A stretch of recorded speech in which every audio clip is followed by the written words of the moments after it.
Hello and welcome to the garden. Just a quick job today. I'm going to sow some winter squash and melons. Now,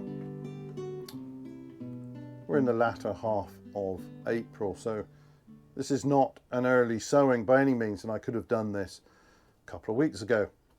And very often I make quite an early sowing of the winter squash, but when I get them into the ground, they're then in big pots and they're huge plants, and I quite like to do that. I like to put substantial plants in the ground outdoors, not silly little seedlings. The smaller plants, they're that much more vulnerable to, say, a marauding slug or snail. So if you grow them on to a decent size when you put them out, I think they've got a better chance of establishing themselves successfully. But anyway, there is, of course, always that temptation to sow early, and I'm certainly as guilty of it as anybody. I very often make quite early sowings. Then you've got to coddle them until conditions are acceptable outdoors. And so where some of these plants that we've got in the propagators now, the tomatoes and chilies and so on, they're going to stay under cover. And so depending on the weather this year, I might be able to do that maybe towards the end of April, or then they go in at the latest probably by mid-May. It all depends on how the forecasts are and whether we've got any late frosts coming along or thought to be coming along. So that's quite different from a plant that is actually going to go straight outside with potentially with no protection. Of course you can fleece them and so on, but I think it's probably better actually to delay those sowings and to get those plants out when they'll enjoy the conditions, when you don't have to worry. It's not just about frost. I mean, the frost may have passed, but that doesn't mean the plant's going to be happy with the temperatures. So I certainly don't think there's a problem with making my winter squash sowing today. And yeah, and I'm going to throw a few melons in as well. The melons, of course, are a little bit more temperamental than some of the other cucurbits, so I think a slightly later sowing of those isn't a bad idea either, although they will be grown under cover. But before I do that sowing, I thought I'd give you a quick update on some of the other plants we've got. Now, I'm not doing that much in the garden this season, and indeed we've covered the borders so that they won't turn into a weed infested jungle while I'm not cultivating them. We've done a few things outdoors, but we're not doing as much for a variety of reasons that don't really matter. I haven't really been too well, so and we've just got other things that we need to get on with, so we're limiting what we're actually growing. But it's fine as long as you prepare the beds and cover them so that they don't get weed infested. It's absolutely fine. If you try to cultivate the entire plot every year, and when you've got other stuff on the go, the garden can become a burden instead of a pleasure. So I think it's better when time is tight, or you're not up to it, for whatever reason, just make the adjustments, cover some of the beds, keep them in good condition so that you don't then have extra work to do when you want to grow in them again. But you can control quite a bit of the workload that way, and it's quick and easy to do. So every year we grow the fruit, of course. That's a permanent fixture, and we always want to have the greenhouses full of peppers and chilies and so on. So we do all of that, and then we choose how much more we want to grow. Some years we've had the garden absolutely rammed. There's hardly a square foot of unplanted soil. And then in other seasons, when we're not able to do the full load, we'll just grow whatever takes our fancy. So I've already got some summer squash on the go, and yeah, I could have delayed sowing of those until now actually, but again, I will pot them up and I will keep them under cover until they are mighty fine plants. Hopefully they're doing all right. Let me just grab one. Here's one of the young squash plants. I didn't sow them that long ago, and I've already potted them on into this larger pot, and I'm pretty sure before conditions are ideal outdoors I will have to pot these on once again. But they're looking good and healthy, nice vigorous little plant. The cucumber's looking okay. It's not the same plant at all. This is a much taller, skinnier plant naturally.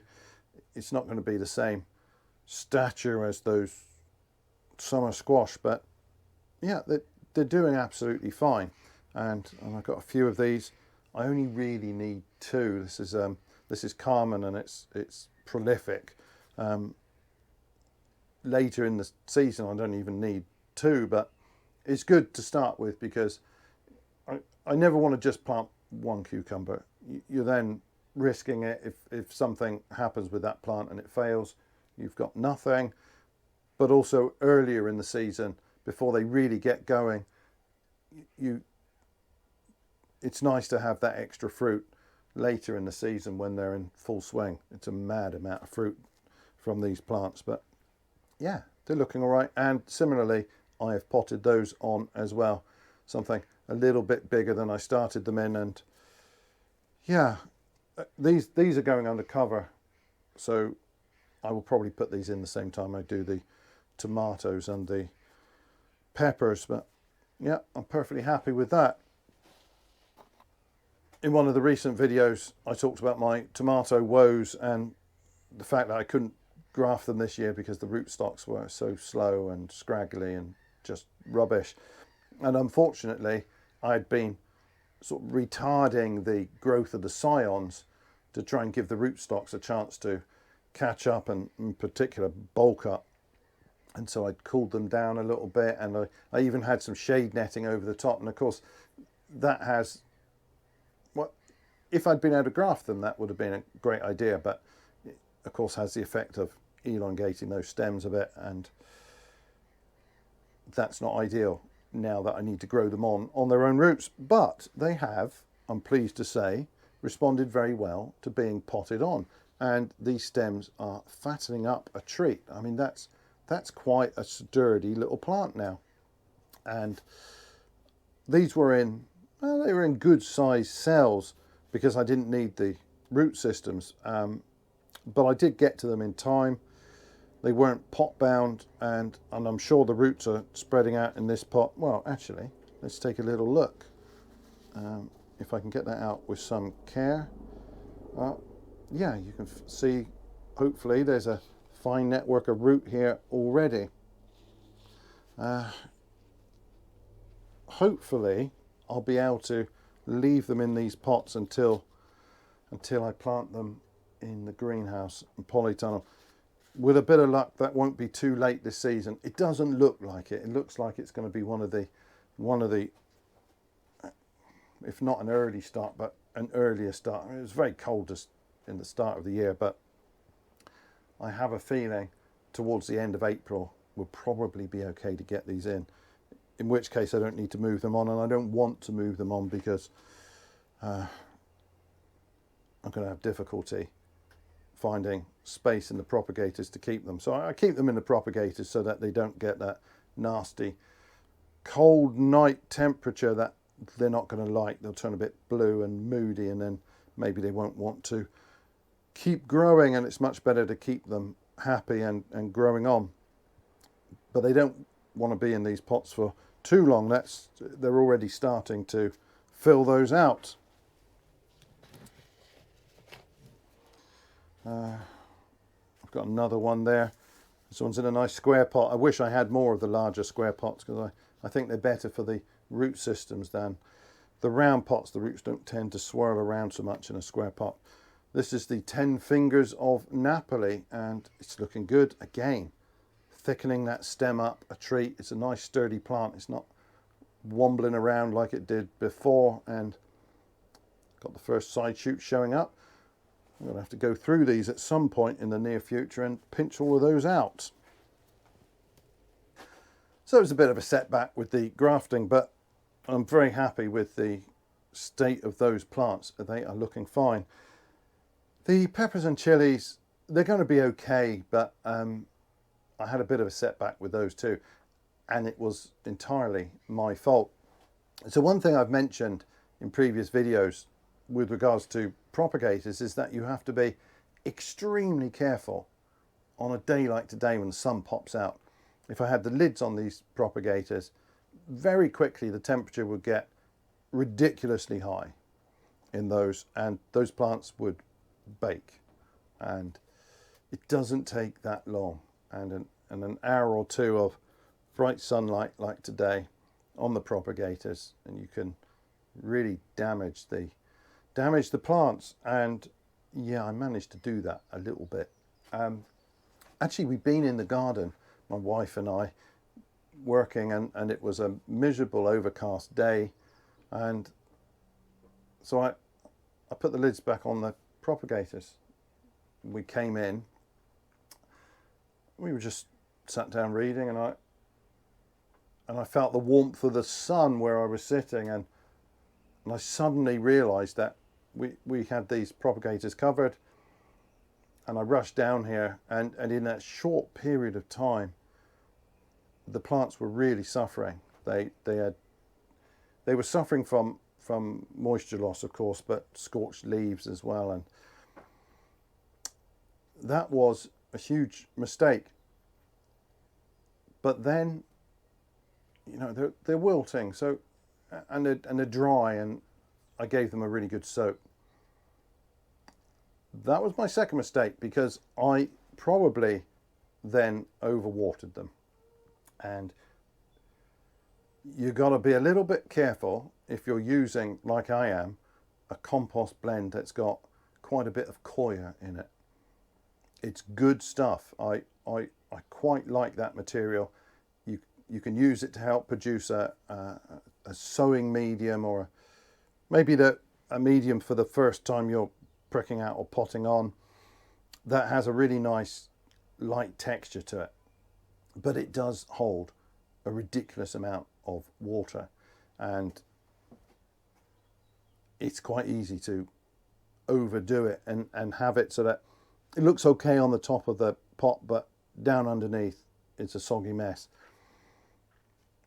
And after they got properly baked, I then drowned them.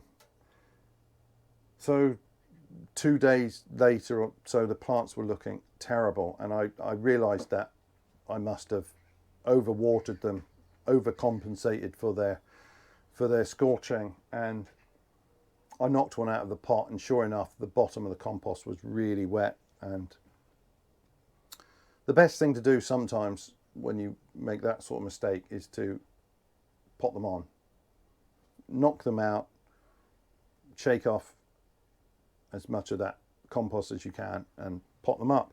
And I've done that, and some of them have responded very well. This is a nice looking plant, nowhere near the size they were last year, but that's because I sowed these late, and then undoubtedly they were a bit unhappy with me at the shoddy treatment.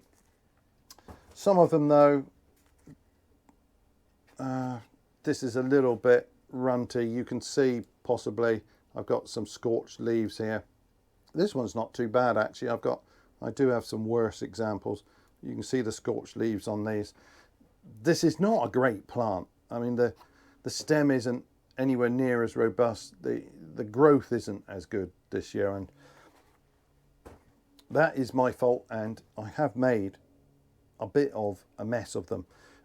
Not so much that I don't have plants to use. I've got lots of plants that look like this. I've got a few scruffy ones which I probably won't use. I've got more than I need, I expect. And then I've got some nicer looking ones like this. It's a bit of a mixed bag. I haven't done great, but it's not a disaster. But it is something to bear in mind, especially this time of year. I mean, the sun's come out and it is baking hot in this greenhouse. In fact, I'm just going to open the door. I've got the roof vents open, but Yeah, I'm going to open that door. Let a bit more air in before I bake. But anyway, that's sort of where we are. The tomato plants, I think, are looking great. I'm very happy with those, even though I can't graft them. The peppers, I think, will be just about passable, but they're not that impressive, I must say. Usually at this time of year, they're much bigger. And I know I sowed later deliberately because I had trouble holding them back last year. They were much too big. But even so, I think I had the plants. The plants were much more robust, much better plants than these. So, yeah, I don't think they're great. Not compared with what we normally produce, but hopefully, in a few weeks' time, maybe by mid-May, things will be looking up for these fellows. They'll be in their final positions, whether that's pots in here or beds in the greenhouse, and hopefully that'll be all right. Right, so on to today's job, and some of this seed is old, so I will be starting these in seed trays rather than pots. Space in the propagators is quite precious at the moment. What do I have? For winter squash, I've just got two of my old favourites. I'm not going mad with them this year. I've got some sweet dumpling. I do have a picture of that one. That is a lovely little squash, and it makes small squash, anything from sort of fist size to a little bit bigger, and cut that in half. I like to put a knob of butter, some sage leaves and garlic in the cavity and bake it in the oven. It's nutty and delicious. It's a really handy size. Sometimes when you're growing I'm not growing any big ones this season. Sometimes they're a pain because you only want to use a quarter of it at a time, and then you're eating squash for 2 weeks while you try and deal with one of the big fellas. So it's only the small ones. Well, not small, but that's a small one. The next one is a sensible size one, and no picture, but Walden butternut, and that always does well for us. We got some very nice butternut squash off of that last season. Actually, they were pretty big last year. I don't know why, but it just happened that way. Melons, I've got some old seed of Zata. This is an Italian variety. It's one of those quite heavily ribbed. Right. Sort of looks a bit more pumpkin-like. In Italy, supposedly, it's referred to as brutto ma buono, or ugly but good. And yeah, nice, sweet orange flesh. It's a nice melon, and I quite like the look of it, actually. Is it ugly? Yeah, maybe. It's a little bit gnarly and so on, but I rather like it. And then I've got no pictures for these. I've got a cantaloupe, Hale's Best Jumbo, and once again I've got ananas. So that is it. Not a big job today. I'll get on with the sowing.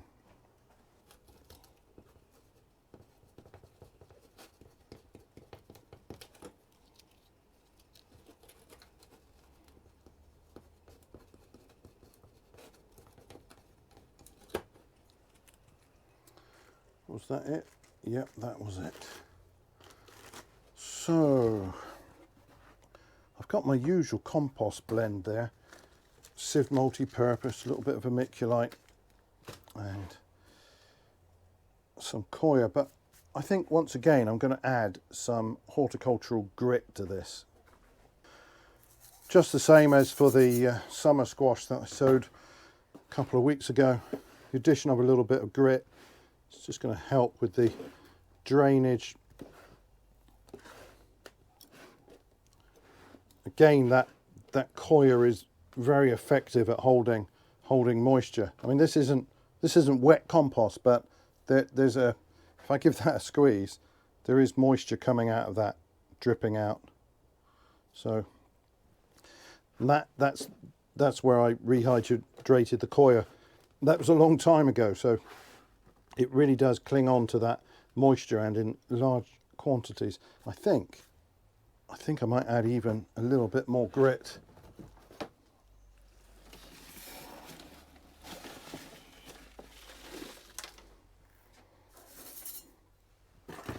And that's probably enough then.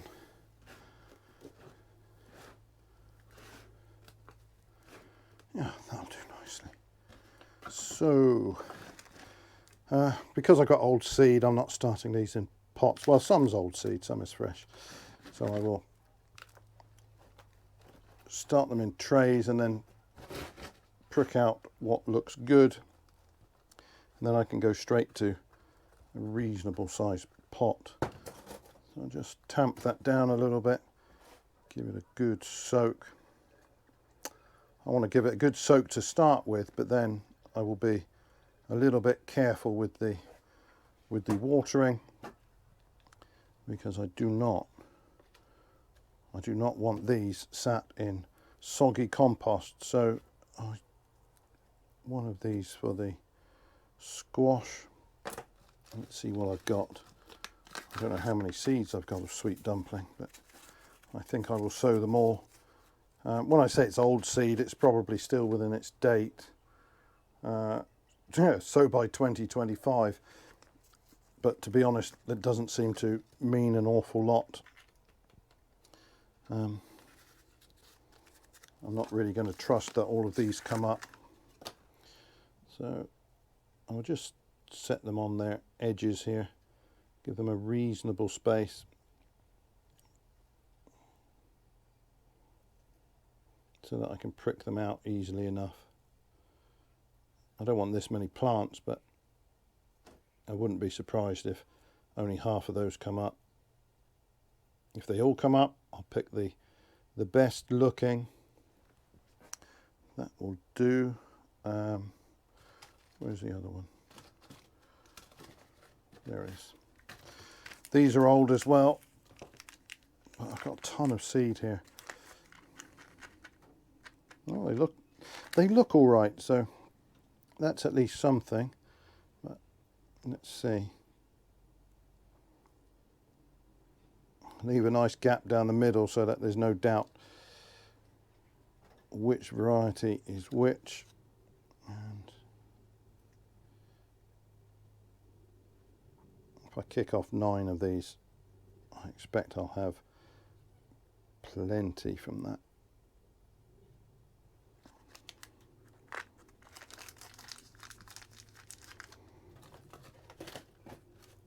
Right, so I haven't buried those seeds there, so I do need to cover them a little bit.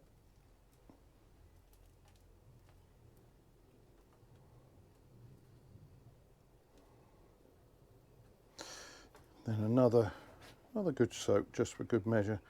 I want that seed casing to rehydrate. I mean, it's a dry old lump, it's a big seed.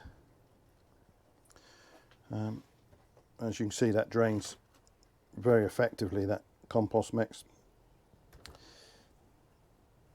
But this will stay nicely hydrated for at least a couple of days now, and that should kick off the germination of those. And then, I mean, it will dry quite quickly in this sort of weather, but I'm sure that will be fine to get it started, and then I can be a little bit careful about how much watering I give them. These will go in one of the propagators. I don't have them set particularly high because I don't need that high temperature for just keeping the cold off of the tomatoes and chilies, and I'm not going to turn one of them up just for these, but they'll germinate absolutely fine. Probably quite quickly. The cucumbers and summer squash were up pretty quick.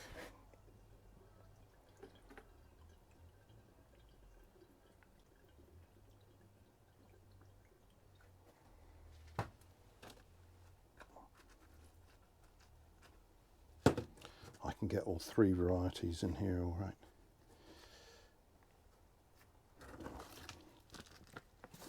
And that will save me worrying about what plant has to be evicted to fit them in. Save that decision for another day. Oh, I've got so much seed of this.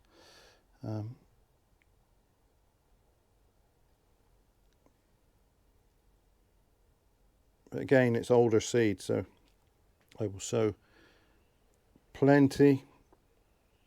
I don't need that many plants, but you never know with the older seed. I mean, nowadays it's bad enough with fresh seed sometimes. I don't know if it's just me, but it seems to be an increasing amount of rubbish seed out there.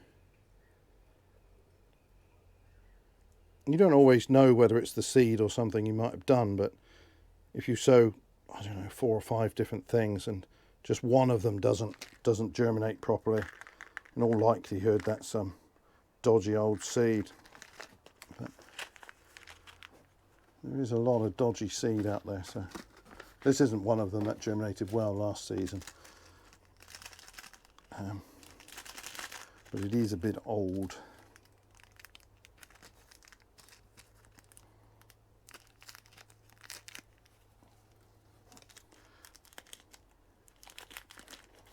Well, this is fresh seed, so this one will do absolutely fine, I'm sure. I don't need quite so much of this one then. I tried to set them on this side. It's just that business about, you know, water not sitting on them. But it's probably not that critical, to be honest. Not with these small seeds. It maybe makes more of a difference with the larger sorts.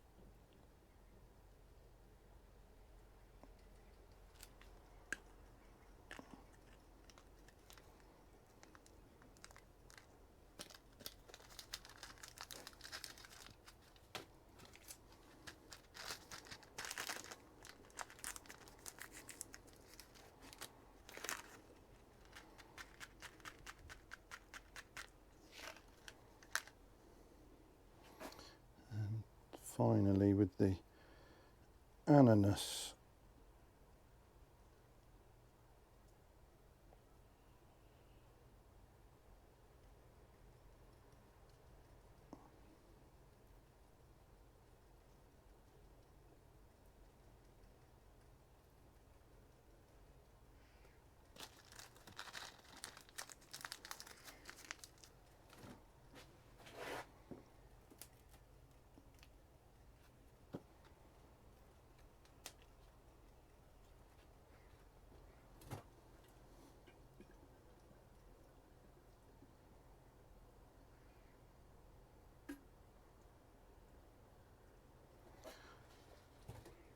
Right, I'll leave those to drain for a few minutes, then get them in the propagator.